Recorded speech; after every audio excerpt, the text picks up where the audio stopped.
Muito bem, voltamos a falar direto da página do Jornal Visão Espírita, no YouTube e no Facebook, para mais uma gota de Espiritismo, mais uma gota de O Livro dos Espíritos, livro 4, capítulo 2, Penas e Gozos Futuros. Estamos terminando o Livro dos Espíritos. O último item do livro é Paraíso, Inferno e Purgatório, que é o que estamos estudando, e hoje estudaremos 1013, 1014 e 1014A. As perguntas, portanto, 1013, 1014 e 1014A. Vamos estudar? Vamos lá. Questão 1013. O que se deve entender por purgatório? Resposta: dores físicas e morais, o tempo de expiação. Quase sempre é na própria terra que vós mesmos fazeis vosso purgatório e que Deus vos faz expiar todos os vossos erros. Kardec. O que o homem chama de purgatório é realmente uma figura pela qual se deve entender não um local determinado, mas o estado dos espíritos imperfeitos que estão em expiação até alcançar a purificação completa, que os levará ao nível dos espíritos felizes. Com essa purificação se opera, como essa purificação se opera em diversas encarnações, o purgatório consiste nas provas da vida corporal. Bom, se nós analisarmos a criação do purgatório, não foi sempre assim. A Igreja Católica, no Concílio de Florença, em 1439, oficializou o termo purgatório. E no Concílio de Trento, já no século XVI, aí que houve a confirmação e a perpetuação da ideia de purgatório, que seria algo de transição. A gente sabe que não existe céu e inferno, mas naquela época não se sabia. Imaginava-se existir céu e inferno. E como raras eram as pessoas, muito raras eram as pessoas que iam para o céu, pelo menos que a gente tinha noção que pudessem ir para o céu, né? Numa boa parte da ideia criada, inclusive, de céu, eram as pessoas que podiam pagar, quando a igreja, então, vendia a extrema unção, muito caro, para colocar o sujeito no céu. Então, a ideia que se tinha era que você pagava a igreja colocava você no céu. Martinho Lutero, quando ele fez a Reforma Protestante, uma das discussões, das maiores discussões dele, era nesse sentido que todos tinham o direito de entrar no céu.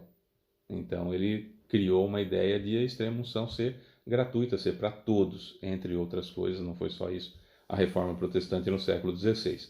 O fato é que sempre se tinha que criar alguma coisa para colocar o sujeito no céu, porque naturalmente a gente não entrava no céu, a maioria, ou todo mundo menos alguns, iam para o inferno.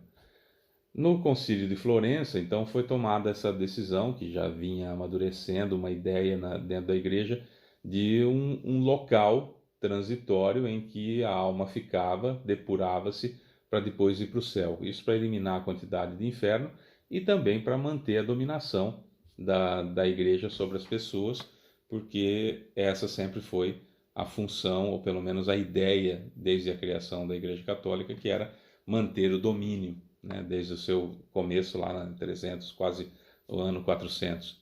Então a ideia era manter o sujeito ligado à religião, o que foi extremamente importante para a evolução do planeta. Não estamos tirando mérito de ninguém, é apenas história, com H maiúsculo, então história verdadeira, que o purgatório foi desenvolvido e pregado pela igreja a partir do século XVI, a partir de 1500 e tantos. Até antes disso era céu e inferno só. Aí Kardec, tendo essa informação, e era um senso comum, né, que existia o céu, o inferno e o purgatório, ele pergunta para os espíritos: tá, o que é purgatório? E os espíritos mudam isso. Olha, não é um local, não é um local preciso. O purgatório é uma situação em que se purga, em que se tira, em que se expulsa, se expurga as imperfeições. E isso acontece nas encarnações. São as expiações que nós temos. Expiações, provas e provações. Na realidade, o purgatório seriam provações e expiações. Expiações, aquilo que é temporário, e provações, aquilo que eu vou levar até o fim da encarnação.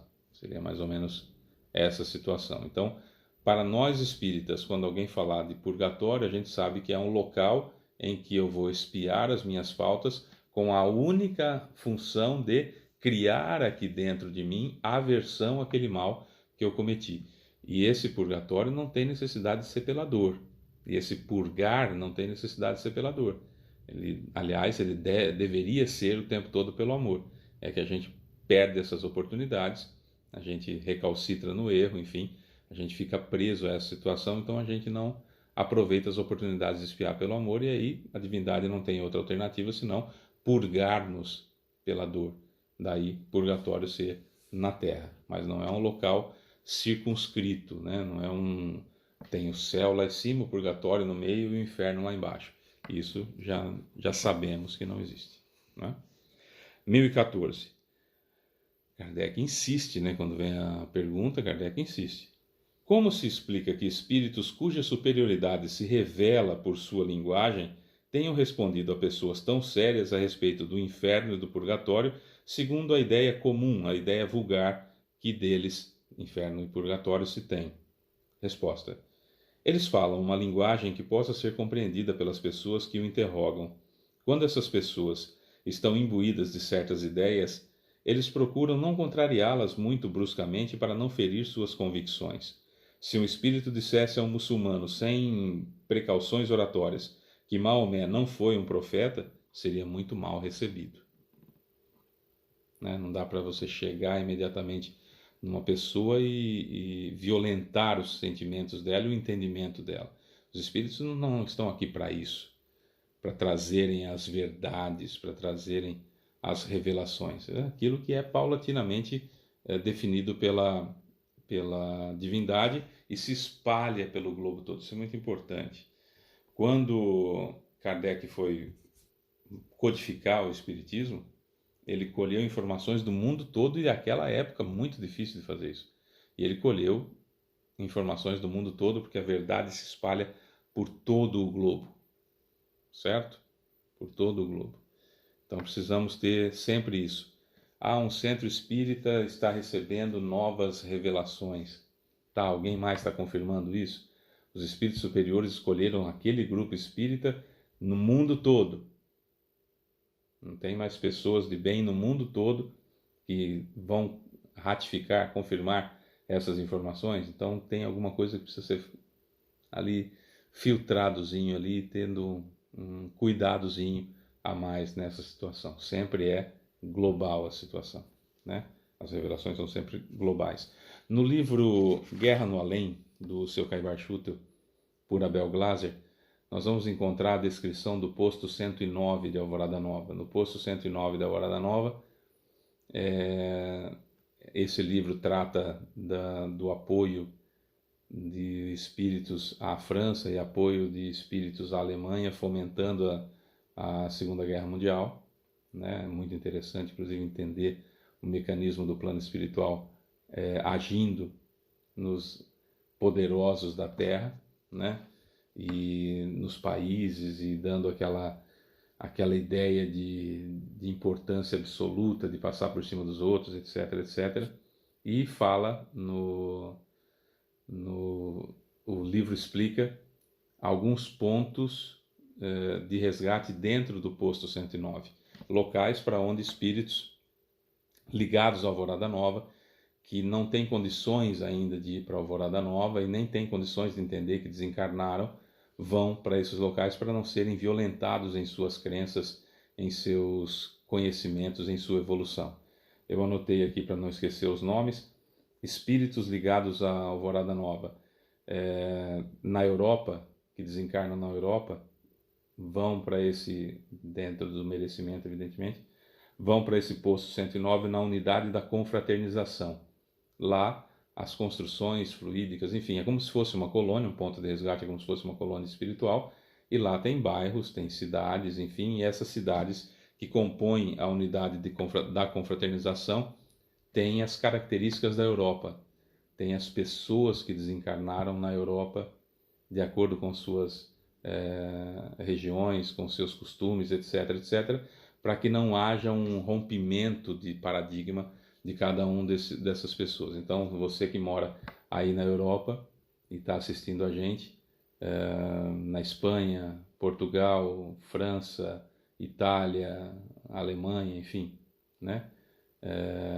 Bélgica, enfim, qualquer lugar da Europa que você viva, você vai desencarnar e se não ficar aqui no terra-terra, tiver merecimento para isso, você vai ser levado para o posto 109, for ligado à Alvorada Nova, você vai ser levado para o posto 109 e vai ficar na unidade da confraternização, na região, você está na Bélgica, na região da Bélgica, lá no plano espiritual, até entender o que aconteceu com você, tal e coisa e tal, e por você mesmo buscar outras informações, e aí é levado para a Alvorada Nova para planejar a próxima encarnação.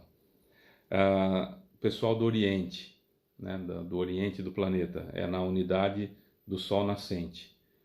Pessoal do Oriente Médio, ligado à Alvorada Nova, vai para a unidade das águas, chama unidade das águas, para o pessoal do Oriente Médio. América do Norte, México, Estados Unidos e Canadá. Na América do Norte, pessoas ligadas à Alvorada Nova vão para o núcleo dos pássaros, chama lá, núcleo dos pássaros, que tem a característica daqueles locais. Quem é da América do Sul, no Brasil, toda a América do Sul, não fala América Central aqui, eu não sei se engloba também a América Central, que é tão pequenininha, mas América do Sul e Oceania, Oceania onde tem a Austrália. Então, América do Sul e Oceania é a unidade da integração, chama, unidade da integração. E as pessoas oriundas da África, do continente africano como um todo, todos aqueles países, vão para um local chamado Núcleo Dourado. Núcleo Dourado. Então, esse posto 109 da Alvorada Nova é um posto avançado no meio do umbral, e esse posto recebe as pessoas desencarnadas dessas regiões, que eu disse, que são ligadas à Alvorada Nova e que não tem necessidade de ficar no terra a terra, mas também não tem condições de entrar na colônia.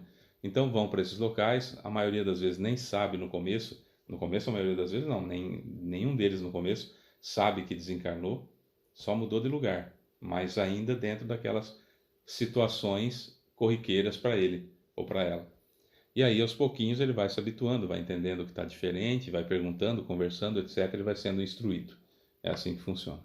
O posto 105 de Alvorada Nova é para socorro imediato das pessoas que estão sendo resgatadas do umbral, sendo resgatadas de vales do suicida, dos vales dos viciados em sexo, enfim, de situações extremamente complicadas, são levadas para o posto 105. A Alvorada Nova tem 3 postos, o 105, o 109 e um outro que ainda não foi revelado por seu Kaibar Schutel, mas em breve, pelo menos nos livros que eu li, se você já leu algum livro que fala de um outro posto de Alvorada Nova, põe aí no comentário no YouTube e no Facebook e ajuda a gente a ter esse conhecimento também, tá bom? 114A. Compreende-se que possa ser assim por parte dos espíritos que querem instruir-vos, ser condescendente com o conhecimento da pessoa e usar o termo inferno, usar o termo purgatório. Mas como se explica que espíritos interrogados a respeito de sua situação, são aqueles espíritos que davam comunicação na Sociedade Espírita Parisiense e em outros lugares no mundo todo que Kardec recebia as correspondências, mas como se explica que espíritos interrogados a respeito de sua situação tenham respondido que sofriam as torturas do inferno e do purgatório? Resposta: quando são inferiores e não completamente desmaterializados, conservam uma parte de suas ideias terrenas e expressam suas expressões pelos termos que lhes são familiares. Encontram-se no meio em que só lhes permite sondar parcialmente o futuro, e é isso que faz com que espíritos errantes, ou seja, aqueles que estão desencarnados ou recém-desencarnados, frequentemente falem como se estivessem vivos, encarnados. Inferno pode traduzir-se por uma vida de provações extremamente penosas, com a incerteza de uma melhora. Purgatório por uma vida também de provações, mas com a consciência de um futuro melhor. Quando sentes uma grande dor, não dizes que sofres como um condenado? São apenas palavras, sempre em sentido figurado. Mais para trás no Livro dos Espíritos e também no livro Céu e Inferno, do Kardec, nós vamos encontrar algumas expressões que são usadas pelos espíritos e que é permitido por Deus justamente para que eles tenham a ideia de que é assim, para criar aversão ao mal que cometeram e com isso escolher expiações para poder, na próxima encarnação, poder então expurgar de si aquele mal. A ideia de eterno Portanto, a ideia de inferno é muito comum àqueles que se suicidam. Aqueles que cometem o suicídio após longo período, cujo corpo é vampirizado de fluidos vitais, que fica lá preso ao corpo, sentindo como se tivesse encarnado ainda, sentindo a decomposição e tudo que acontece com o corpo, depois desses sofrimentos absurdos, via de regra, o Fábio disse que todos, não foi isso que eu disse, via de regra, o sujeito vai para o Vale dos Suicidas. E aí é um sofrimento muito grande, e a ideia que eles têm, vou até mudar a palavra, a certeza que eles têm é de que aquilo é o inferno e que aquilo é eternamente. E não tiram da cabeça deles que é eterno, justamente para dar essa ideia no momento em que vai haver o resgate, que se respire e fala, não era eterno. E graças a Deus não é eterno, e buscam a redenção, a reparação do mal que cometeram. Então, essa ideia de eternidade, ela realmente acontece. E espíritos que vão dar comunicação, eles falam, olha, eu vivo no inferno. Vivo no inferno. Imagina para Kardec, que é importante, o quanto de comunicações que ele teve nesse sentido. Eu que não sou importante tive, nesses anos todos de doutrinação, quantas vezes eu não me deparei com espíritos que diziam, você veio aqui me buscar no inferno? E ele tem certeza que está no inferno. Então, esse espírito dando comunicação num lugar qualquer, com pessoas que não têm conhecimento do espiritismo, falando como eles falavam, iam realmente dar essa impressão. Então chega para você, ou para mim, que nunca tivemos contato com a doutrina espírita, e aí temos um médium na família, porque a mediunidade não é do espiritismo, a mediunidade é do corpo, é do organismo. Então a pessoa é médium independentemente da religião, do sexo, da cor, da raça, enfim, né? E aí a pessoa dá a comunicação e você percebe que é um espírito que está falando, que não é a pessoa, e chega lá um espírito que está no umbral há um bom tempo, ou que está no Vale dos Suicidas já para sair, né? E se aproxima e dá a comunicação, e aí, eu vivo no inferno. Aqui, desde que meu corpo morreu, ou desde que eu morri, eu vivo no inferno. Aqui é o inferno. Então vai usar assim. Como outros vão usar o termo e falar, olha, eu sofri demais, agora eu estou num lugar um pouco melhor. Por exemplo, alguém que é levado para o posto 109 da Alvorada Nova, vem da comunicação, fala, hoje eu estou num lugar bem parecido com o que eu vivia, aguardando muito provavelmente o céu, que em breve eu vou ser levado para o céu, porque já passei pelo purgatório. Aquele sofrimento dele, como teve fim, já passei pelo purgatório. Aquele sofrimento que a pessoa ainda está vivendo, na cabeça dela é inferno, por isso a confusão dos termos. Na realidade não é confusão, é como a pessoa se expressa, né? É o que ela vê, é o que ela entende. O sujeito morreu e prestava, continua prestando. O sujeito morreu, não prestava, continua não prestando. O sujeito morreu, tinha conhecimento, ele continua tendo conhecimento. O sujeito morreu, era ignorante, continua sendo ignorante. O fato do corpo morrer não melhora ninguém, não evolui ninguém, pura e simplesmente, tá? A pessoa continua tendo as convicções que ela tem ainda. Eu contei num dia desses, num vídeo desses para trás, eu contei da moça que desencarnou e subiu degraus para ir para o céu, subiu uma grande escada para ir para o céu. Chegou lá no fim da escada, como é que é o céu? Até a escada, a mente dela, né, criou, ela, espírito, criou, ideoplasmou aquela escada. E ela se sentou e nisso apareceu uma senhora para levá-la para a reunião para conversar comigo. Esse tempo dela sentar e chegar uma senhora foram 37 anos que se passaram. Mas ela não percebeu, porque tinha merecimento para isso, então ela não percebeu. Foi assim instantâneo para ela esse tempo todo, porque era uma pessoa de um bom coração, enfim, né, passou uma vida relativamente boa. Então foi uma coisa muito legal, um atenuante muito bacana, 37 anos dela ficar sentada na escada sem perceber nada, sem perceber o sofrimento da família, as vibrações ruins que podiam chegar nela, ficou ali protegidinha até que se depurasse o perispírito dela suficientemente para que ela pudesse, conversando conosco numa reunião de desobsessão, ir para uma colônia espiritual. Nem sei se foi para uma colônia, porque ela não tinha condições de entender uma colônia. De repente ela foi levada para o posto 109. Aí ela iria como é da América do Sul e Oceania, ela iria para a unidade da integração. Seria levada para lá para entender depois, enfim, tudo que estava acontecendo. Porque eu não falei para ela nada que não existe céu e nada disso, apenas que ela seria socorrida. Entendeu? É isso, amanhã a gente continua, estamos finalizando o Livro dos Espíritos. Eu sou Fábio Pereira, essa é mais uma Gota de Espiritismo. Beijo para você que fica, tchau.